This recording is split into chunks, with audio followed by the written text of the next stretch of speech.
Hello again. Wow, 3 videos in one day. I don't know what's going on right now. But okay, I just wanted to answer a question under a video that I made that was called how to make a high note vocal. In that video, I'm sharing some facts about how to basically make a second octave hole in the vocal, which will facilitate the higher register of the bassoon. The question is something similar as, can you then play low on this vocal, and how does that sound? The answer is yes, you can play low.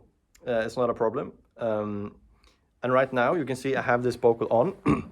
Unfortunately, I had a little accident while I was drilling the hole here, so it has a little scratch, which is why this little black spot eventually turned up there somehow. But rather follow the steps mentioned in the video. How to make the crook, it's done after experience after all, learning by doing. So rather do it the way that I mentioned there to avoid such a thing. But yeah, on the black spot there, you can see there, or maybe you can actually see that very well on the camera, but there is an octave hole there. This is now not covered. So this is how the low register sounds like on a high note vocal with an extra octave hole that is not covered.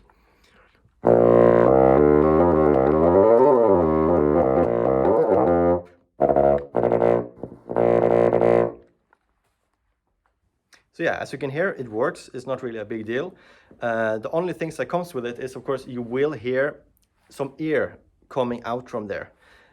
Audience sitting far away will not hear it, but you as the performer will hear it.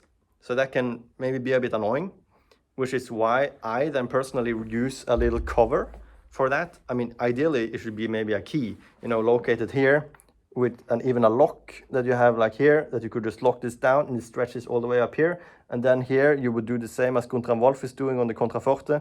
You have some kind of almost like bicycle cables for the brakes that is being stretched up here on the vocal, and you have a little key here which is opening or closing the octave hole there. So far I didn't install that, maybe in the future. At least the idea is ready, but so far I'm just using the very cheap version, which is a little rubber tube like that, which I have cut in the middle, so you can basically just stretch it out and you just put it basically on the vocal, and now it's covered. So now that problem is not there anymore. Now you'll not hear that leak, and also of course it will be more stable down there.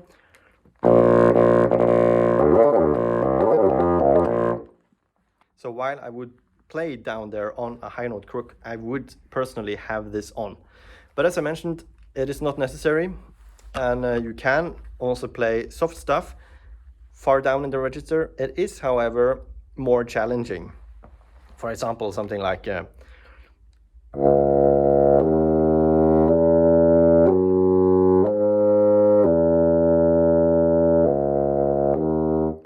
Modern 9 or something like that. That would be really scary.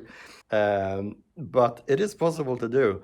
However, of course, intonation also. This vocal is facilitating the higher register, which means in the lowest register, you tend to go sharp in comparison to a normal vocal. Also, personally, when I drilled a hole in this vocal, I, on purpose, didn't do it on the best vocal that I had for, I think, quite obvious reasons. So, of course, the best vocal I have has a bigger core and a nicer sound to it, in my opinion, than this one. However, what would happen if you drilled an octave hole in the best vocal you have? Maybe it would be a bit better, but personally, I don't want to do that.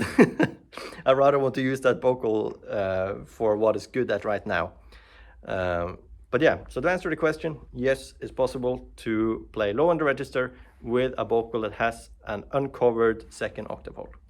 Also, having said that, you can play basically all the way down to the lowest note and high as, the highest mountains without really changing the vocal. You don't need a high note vocal to do this stuff. However, it will help you out. It will save you some trouble. Okay, so thanks for watching, and please feel free to comment more or ask some questions if you have any. I will try my best to get to them when I have time. Thank you. See you soon.